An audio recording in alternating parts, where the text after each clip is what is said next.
Okay, well, welcome everyone. My name is Dr. Denise Dennis, and this workshop is called I'm in Charge Now What?, which really is about that transition from being a peer to being a supervisor. So this transition can be exciting and scary. So on the one hand, it's like, oh, congratulations, and you're telling all your friends, and you change your Facebook status and do everything else because you're excited you have this new job. But with that new promotion or that new position may also come some challenges. And the things that got you to that position may not be the things that necessarily allow you to keep that new position, which can be scary for new people. Jack Welch says, before you're a leader, success is all about growing yourself. When you become a leader, success is all about growing others. And that's a difficult, challenging transition, not impossible to overcome. Obviously, people are very successful in making that transition. But the first part of that is realizing that there is a shift that needs to take place. There are a number of challenges that new leaders face.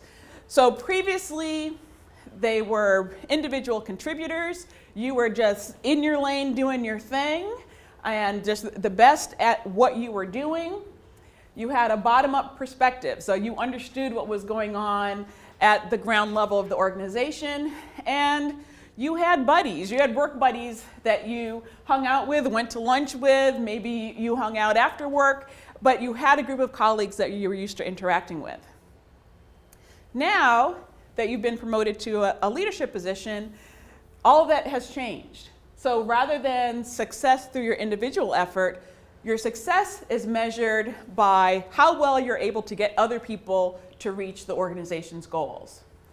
And again, that requires a different set of skills. You now have that bigger picture perspective of understanding what the organization is trying to accomplish and realizing your role in helping the organization meet that need. So some of those new behaviors that are required by new leaders include learning to lead with authenticity. And by that we just mean a mix of ethical leadership as well as transparent leadership. And the ethical can be challenging because you may be faced with ethical dilemmas that you never faced before, but it's important to understand how to address those situations. The transparency piece really is being who you are, but letting who you are reflect in your leadership abilities. So letting it shine through your leadership abilities. And it might be that you don't really know how a leader is supposed to behave. And so in the early stages, sometimes that means you're kind of acting as a leader even though you don't really know what leadership means. And so you kind of grow into that authenticity, but it is a skill that can be developed. New leaders also need to learn to develop a support network. You might have had one already as an individual contributor, but that might have consisted of your peers and your colleagues. So now you need to develop additional contacts who can help you at this new level. So that might mean interacting with your new peers or perhaps finding a mentor or a coach to work with. Another challenge for new leaders is learning how to take courageous actions. There are risks involved in being a leader, risks you're required to take. And so it's about figuring out what is a good risk to take, what is a bad risk to take. And then when you take a risk and if it falls flat, how do you deal with that failure and how do you learn from that and how do you come back from that? I talked before how as a new leader, you're in these meetings with the big movers and shakers of the organization and you begin to see that bigger picture. And learning to think strategically, bigger picture, how are today's behaviors going to affect the long-term goals of my group or my division or whatever my organization is. That's a different way of thinking rather than the day-to-day operational thinking that you might have been using before. There's a lot of communicating in a leadership position, both with people above you at the same level and below you. It's learning how to help people change their behaviors, to help move them in line with the organization's goals, learning how to, it's kind of melds into the next one.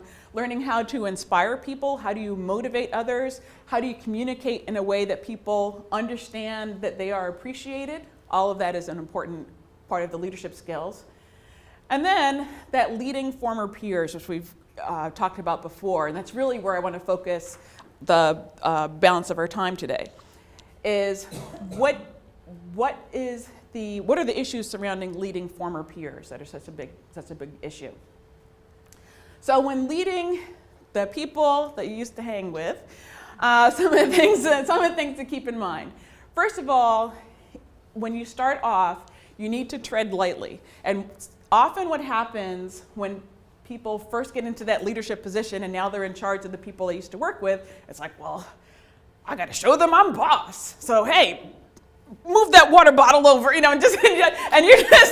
you just come down really heavy to show that you're the boss, and someone makes some minor infraction and you make a big deal about it and make sure you punish them in front of everybody because you need to establish that you're the boss. And that approach is not going to work. People are not necessarily they're not going to respect you. They may do what you say because they're afraid of you, but they're not going to respect you as a leader and recognize that you've made this shift. So it's important to kind of tread lightly at first. But it also is important to make sure that they understand that the relationship has changed. And so, yes, perhaps you used to tell inappropriate jokes to one another when you were colleagues, but they can't tell you that, and they certainly shouldn't expect you to tell a joke. I mean, now that I'm on camera, you shouldn't tell inappropriate jokes in the workplace. But forgot about that. But the kind of joking around that we do as colleagues, you can't do that in a supervisor-direct report relationship. You can't be the same types of friends that you were. You can still be friends and friendly, but the relationship is going to change a little bit, and it's important to let them know that relationship has changed. You also need to recognize that, hey, not everybody's like, oh, congratulations, you got that position.